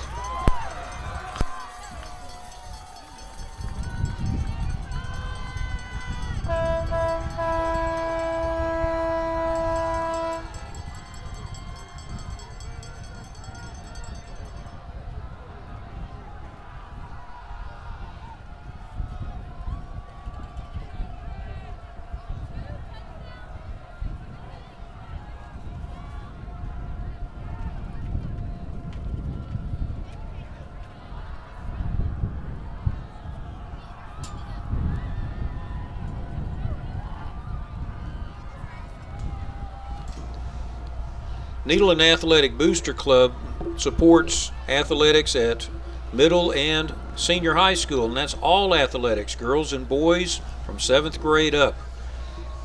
You can get a DVD of this game from the Athletic Booster Club or any of the Nederland games that the Friday Night Experience has done this year, and we've done a total of 4 of them. Nederland we knew was going to be a good team coming into this year, except for that close loss at Angleton, undefeated, and trying to go through the district undefeated for the second year in a row. Pooch kick from Tanner Noel is taken at the 20-yard line, and that's what I was afraid of, breaking through the containment is Courtney Williams, and Williams has got a tremendous amount of speed. He shows it getting to the 39-yard line of the Bulldogs. As we were saying while we were off there, the Ozen's most effective play has been a kickoff return. They've had several of them, and that was the biggest one. And Nederland may need to start thinking about squibbing the ball down the field because they've given up some pretty serious field position. Not that it's hurt them, but Zach Taylor, the safety, making sure of that tackle. In the previous kickoffs, Ozen's been running toward a wall on their side of the field, and that time Williams, with his speed, just cut it up and broke through the line. Junior curl at quarterback. They're running almost look like an option pass to Jones, Jacoby Jones, over on the right-hand side. It looked for a second like he was going to pull up and throw it. that's what I thought when he threw it over there. Let's see if it's maybe a backward pass here, and it was definitely backward. And 3-yard gain for the Panthers. They have a 2nd down and 7 from the Nederland 37-yard line. 35-0 is your score in this District 24A tilt. High snap is contained and handed off to Xavier Johns. some serious traffic inside there with Deshaun Washington, Kobe Curran, anybody you want to name, I think, from the middle of the Netherlands defense. Brock Pryor, Brock number 55. Pryor, number 55, trying to get to that number. Caleb Malvo, number 49, who's coming out taking a little bit of a break. A lot of good interior linemen for the Bulldogs on this 4-2-5 defense that they excel in. John stays in at left halfback, and they're running the option. Curl keeps the ball, trying to get the Nice first move. down, and he's got it. You can see, he trips up Yeah, he got it on his own and then tripped over the yard line marker. But a great cutback got him the first down to the Nederland 26-yard line. Watch this again. Hurdles one tackle, and that's a great move to get away from Sage Say. Then the grass got him, the natural turf of Bulldog Stadium. Yeah, he would have had 5, 6, 7 more yards if he doesn't trip and fall. That's another reason to keep natural turf here. There you go.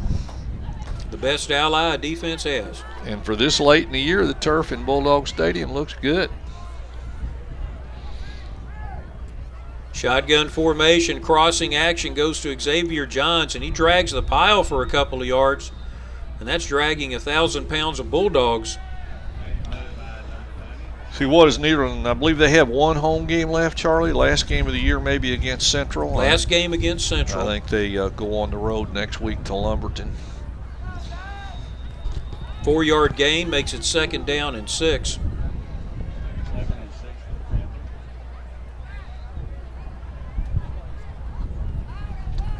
Curl putting a little bit of a spark in the offense as the junior has Jones to his left and gives it to Jones, who's trying to get around outside. There's a flag thrown in there as holding may be called. I don't want to second guess. Well, the referee says, yep, that's it. In the middle of the field like that, that's about all it could be. And Jones really had nowhere to go as the Bulldogs and the sideline had him corralled to the right. You can see here Sage Say comes up and forces him deep, and by the time he gets back, the linebackers are over there, led by Jordan Wood. Jordan Wood is all over the field tonight. 10-yard penalty back to the 32-yard line.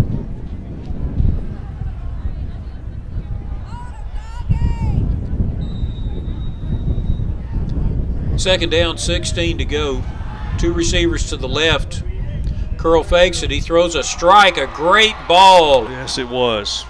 That is a great throw to Jacoby Jones coming out of the slot back era. Right down the seam to Jacoby Jones. And so the Bulldogs now are threatened with losing their shutout. You know they'd like to have that, but Ozen, this is the second time though. Ozen had 1st and goal earlier and didn't get it in. Colton Kemmler kept him in 1st and goal. Here's the pitch, and there's a hard hit by Sage Say on the pitch back. Xavier Johns. Curl got rid of that ball so quickly. I don't think Johns was expecting it. He's probably fortunate to hold on to it. I think he was, yeah. Lost back to the 14-yard line. Sage Say, of course, as we mentioned a couple of times tonight, responsible when the game was 7-0. The pressure he got on Jordan Ozen led to an interception at the goal line that, you never know, might have changed the course of the game, because at that time it was still a very competitive football. Curl in the shotgun, Jones to his right. They're running the option to the right. Curl cuts it back and dives forward to the 11-yard line. It'll be a 3-yard gain. 3rd down and goal from the 11. Curl cuts back and tries to get away from Corbin Stampley, and Stampley is able to hold on to him.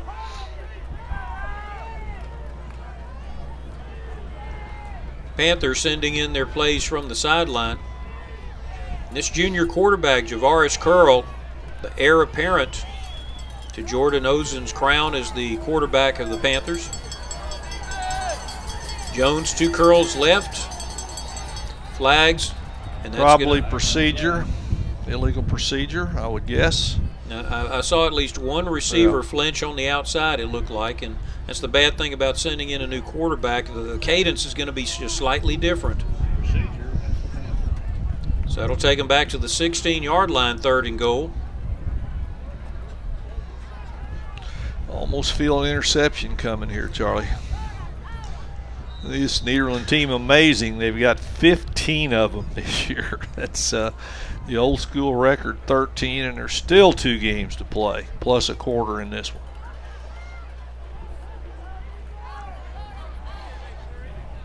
Jones to the left, a little bit wider than in the past, and he's running a little swing pattern. Curl's going to keep it. He's got a lot of room in front of him, tries to juke the Jordan Wood and gets another yard inside the 10. He's quick, isn't he? Yes, he is. I don't like the way he holds that football out there.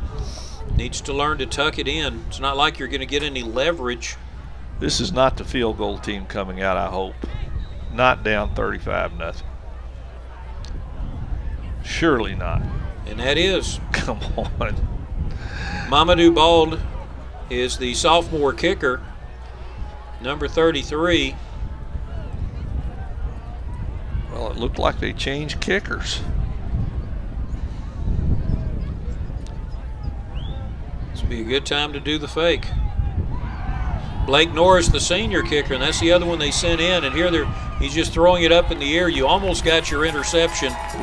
Was that intentional or not, or was it just a bad snap and he I'd have to see the replay. They've got two kickers. Mamadou Balde is the one that normally kicks. He's the sophomore. Let's look at it. But it should be a fake. I mean, you shouldn't be trying a field goal down 35-0. So let's see. No, it was a bad snap. It looked like it just fumbled away from him, and Andrew Michael was just trying to throw it downfield. It looked like the ball was high, and it just kind of mingled off of his right hand. Let's see. Here's a good zoom shot from the ground field camera. Yeah, it's just going the away guy from him. he was going up like he was going to kick it, but gosh, I can't imagine why he was trying to field goal down 35-0 in the third quarter. Senior Blake Norris making the attempt, and now the Bulldogs. That's how you move a pile forward, as some of the backup running backs get some experience here. 4 yards on first down.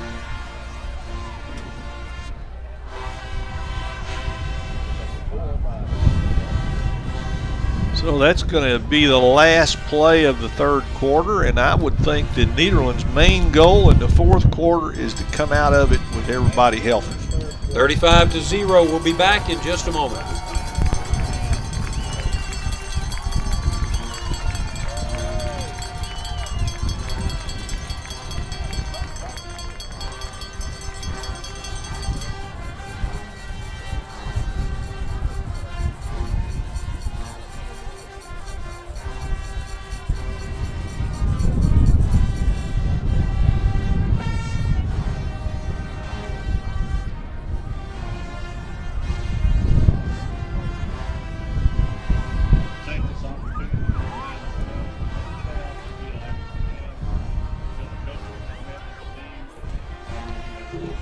At Nederland Stadium several years ago, they put up a beautiful scoreboard with a magnificent video board on it.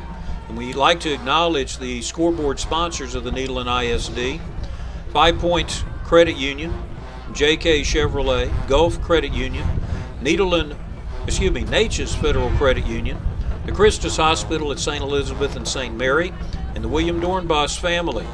And down at the base of the scoreboard, Philpott Motors is donating an automobile, a brand new car, a 2013 Toyota to Nederland High School as part of their attendance incentive program. All students at the high school have a chance of getting that car if they have perfect attendance. Thank you, Philpott. Handoff goes to Marcus Barton, the sophomore running back, carrying for the second time in this series. Gets about 4 yards, make it 5 yards. He's right out at the 20-yard line. It's going to be third down and short. So this is what you like to see a coach do when a game is under control and out of hand.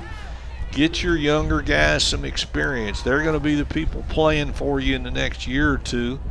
Let them play under the lights on Friday night when the opportunity presents, and that's what Larry Newman is doing here. Preston White, the quarterback now. He hands off to Christian Contreras. Number 14's got a little bit of speed himself. Tackled from behind at the 42-yard line by the Panthers, Tony Brown. Contreras, a junior, listed as a tight end defensive back. Slips through the right side. Great move makes there. Another nice move. Tony Brown trying to knock the ball loose. The Bulldogs have it at the 41-yard line of the Panthers, 1st and 10. These are the, I guess you could call them next year's Bulldogs. Although I noticed a lot of the offensive linemen are still the seniors. I formation now behind White. White hands off to Marcus Barton, number 3. Wow, one person to get away from. They're opening some big holes up there. And you got to wonder how much Ozen really wants to be out there right now. They're down 35-0. They knew they had to win coming in to have any chance at the playoffs. This effectively ends their season. They'll have 2 more games to play. That'll be pretty much meaningless games. Second down and short. Meaningless in the big picture, but if you're a high school kid and it's your last 2 games, it certainly means a lot to you. Contreras lines up at fullback. Barton at tailback behind White. Barton gets the ball, cuts back, gets the first down to the 28-yard line. Well, the Friday night experience is going to be on the road. We will not be coming back to Bulldog Stadium in the regular season. But next week we will be up at the Carroll Thomas, I almost called it Entertainment Center, the big right. complex there for the 5A Battle of Southeast Texas with Port Arthur Memorial visiting Westbrook. And then the week after that, we will go to Memorial's home in Port Arthur, and that may very well be for either a tie for first place or for the second place in District 25A. Contreras with the ball dives forward to the 25-yard line. Yeah, I'm looking forward to seeing Memorial again, Charlie. I think Kenny Harrison's done a tremendous job in what was essentially a rebuilding year. They lost so many good players last year, and they are very close to being unbeaten. They gave North Shore a tremendous game a couple of weeks ago, lost by a touchdown, and that was their only loss of the season. So you would think that Memorial and Nederland will be the 2 good, and Vider, I think, will be the teams coming out of Southeast Texas with a chance to do some damage in the playoffs. Barton holds on to the ball. It looked like he and White had a little bit of a problem with the exchange, but Marcus Barton is able to go forward for a 2-yard gain. And looking at the 21-5A standings there, tonight Brooke is overplaying North Shore. Westbrook 1-2 in district, and of course North Shore undefeated. The big game in 21-5A is going to be North Shore and LaPorte next week. A couple of undefeated teams. LaPorte's playing at Channelview tonight. Channelview is 1-7 in the season, so you expect that to be a LaPorte victory. From the pro formation, White's looking to pass. It is caught by Jalen Bearfield. Bearfield steps out of bounds at the 14-yard line. First down for the Bulldogs. Pretty nice drive here by a mixture of backups and starters. And, Charlie, the playoff field in District 24A could well be set after tonight. I think we all knew coming in, Nederland, Vider, and Livingston were going to be 3 of them, and unless there's a big upset somewhere, LCM could pretty well have that other spot locked up. And when you look at the neighboring district, District 19-4A, you've got a couple of big dogs over there. The Dayton and Summer Creek that are undefeated in the entire season. Whoa, hard hit there as Marcus Barton is said hello to by the linebacker of the Panthers. That's big number 17. We've called his name out a lot, Jacoby Petrie. Yeah, you're talking about Dayton and Summer Creek, both of them 8-0. Dayton, I believe, are they ranked 1 spot above Nederland in the poll? I believe so, yes. So Nederland is going to have to play one of those 2 teams in the first round of the playoffs. So you're going to get a game in round 1. It's a game you should get way late in the playoffs. You're going to have in all probability, 2 one-loss teams or a one-loss team and an undefeated team in a first-round game. Barton works off left tackle, and if he had gotten his foot up just a little bit more, he would have scored a touchdown. As it is, he got to the 6-yard line. Charlie, one of the things we always do is give our Rick's Auto Body Excellence player of the game. We usually do it late in the game. Nothing's going to happen later in the game tonight to change what we're going to do. And I know our guys with the cameras always like to focus in on on the player we pick. And actually tonight you and I have kind of kicked this around, and there have been so many guys for Nederland make major contributions that it's we're going to almost do something. We'll get back to the play here. Strong pro formation, fumble on the play. Contreras and White had a little bit of a problem there with the handoff, and Contreras was able to cover it up back at the 10-yard line. You know, we've got the guys with the 3 interceptions in the Nederland defense with 3 interceptions in the first half, and Contreras was lucky to get that one back. Yeah, I mean, Zach Taylor's got 2 interceptions. You could make a case for him, but you could make a case for Jordan Wood, Corbin Stampley, Deshaun Washington, Kobe Curon, Brock Pryor, and so I think we're going to make a case for all of them. I think the Nederland defense are the winners. Oh, almost intercepted there as White's trying to hit Bearfield on an out pattern right in front of the goal. Ball is going to go over to the Panthers as they hold at the 10-yard line. 1st and 10 for Ozen with 5:56 left, but that Nederland starting defense, many of them going out on the field. Here's a great shot. Oh, fantastic shot by Dale LeBlanc, the cameraman on that end of the field for Sheffield Productions. I could have caught that ball if it had been a little higher. 1st down and 10 for Ozen, but there's the Nederland defense, the starting defense, and we're going to call them the Rick's Auto Body Excellence Players of the game. Just mentally put an S on that little one.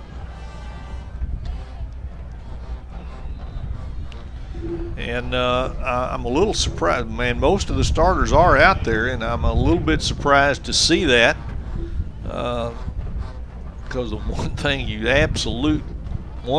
just can't have happen is to lose a key player to an injury in this late in this kind of game. Jacoby Jones dove forward for 1 yard. It'll be 2nd down and 9. What a difference a year has made for Jacoby Jones against Nederland's defense. He shredded it last year. Curl on the option.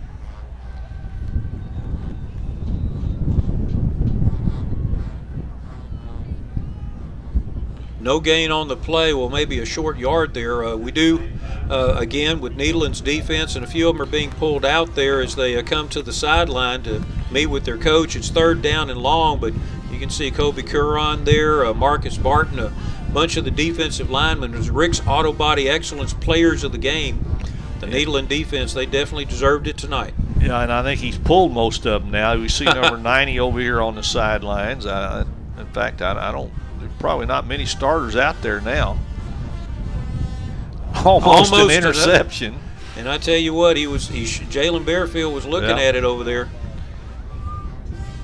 I'm sorry, I said Jalen Bearfield. I meant Brandon Self, number 16. He dove, and there's some of the defensive players sitting over on the bench. They thoroughly enjoyed this game, especially getting 3 interceptions of the Panthers in the first half and recovering a fumble for a touchdown. Number 25, Jordan Wood, getting his 2nd touchdown in 2 weeks. Just a tremendously dominating performance, and I'm sure it'll be reflected in Larry Newman's comments after the game tonight. This was Nederland's best game of the year, bar none. Both terrific on both sides of the football, offense, defense. They really executed well. I think Nederland's, and there's a punt bouncing backward, a punt into the wind. And of course, Nederland next week will be going to play a Lumberton team which is winless. So that's going to be a difficult game to get your team ready to go play with just, very little incentive there. And Nederland should, pretty much be able to name the score. But again, you don't want to go get sloppy.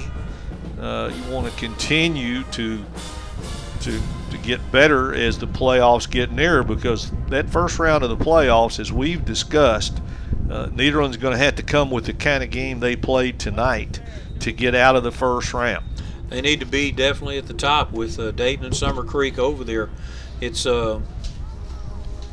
Bulldogs 2 years in a row now have been the class of this district. This is going to be they're showing quite a bit here with their juniors as well. This is going to be the 15th consecutive district win for the Bulldogs. Hand off to Contreras, and he's still running. Go down. The Panthers were trying to strip the ball from him, and they forgot to hold on to him, and Contreras just kept running and working his feet. He gets the first down to the 14-yard line. And just, again, the Panthers trying to get the ball away. You can see here at the line of scrimmage, there he is. They're holding him, trying to get the ball away from him, and he just keeps spinning out at the tackles and keeping his legs moving. A good running back keeps the legs moving. I think even some of his teammates thought the play was over. They were starting back to the huddle, and he's still running.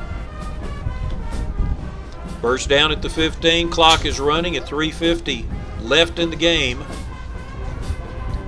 Preston White, junior quarterback, hands off to Marcus Barton, and he moves the pile forward, getting down to about the 12-yard line. Bulldog offensive linemen just working on their surge, making sure that there's a place for the running back to go and keep that clock moving. Again, fans, next week we will be in Beaumont for the soon-to-be 6A. With the UIL announcing they're going to rename some of these, or reclassify some of the districts, basically add an A to several of them, and instead of 2A Division I, they'll just call it 3A. Barton, right tackle. To the 5. Charlie, and I'm going to have this in my Sunday column. There was an experimental game played in West Texas this year. Never heard of anything like this. Okay. It was between Throckmorton, which plays 6-man football, and Windhorse, which plays 1A. Really? And they played the first half, they played 11-man football. Okay. The second half, they played 6-man football. Of course, the 11-man team won the first half. The 6-man, it was 7-0 first half. And then like 42-14, the 6-man team ate them up, of course, playing 6-man football. But an experimental game, I don't know what they were trying to prove, but Contreras with the handoff from White going close to the end zone. The rules are so different with 6-man football. I can see how if you're used to playing 11-man, you don't know who to cover on passes and things like that because everybody's eligible. First down and goal for the Bulldogs now at 2 minutes and 10 seconds with the clock running. 6-man football, it's almost like 7-on-7 with everybody being eligible. And if you're playing your normal 11-man football that you've played on your Madden game, game station and all those things, you're not going to know what to do or know what the rules are. Barton, number 3, a power play to the right. Didn't get in. Ozen's trying to keep him out of the end zone, trying to put one more score up there. Charlie, as soon as this possession is over, I'm going to slip out of here and get back and help the guys in the office tonight. Yeah, one of us needs to go work. Right.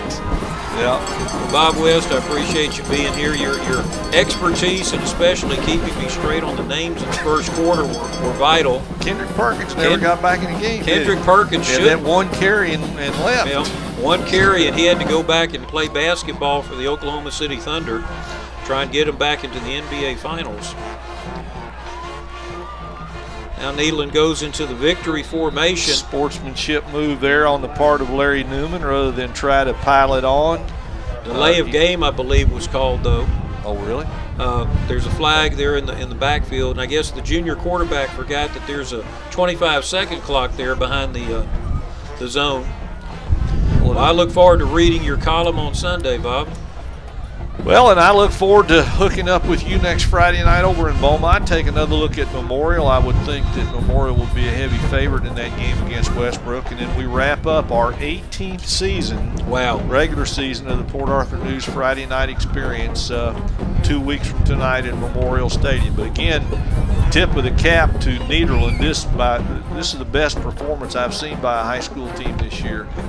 This is the kind of team that I think a lot of folks thought Nederland was going to be, and not that they haven't been good leading up to this point, but they were really good tonight. And I look forward to hearing and reading Larry Newman's comments. I know he's going to be very pleased.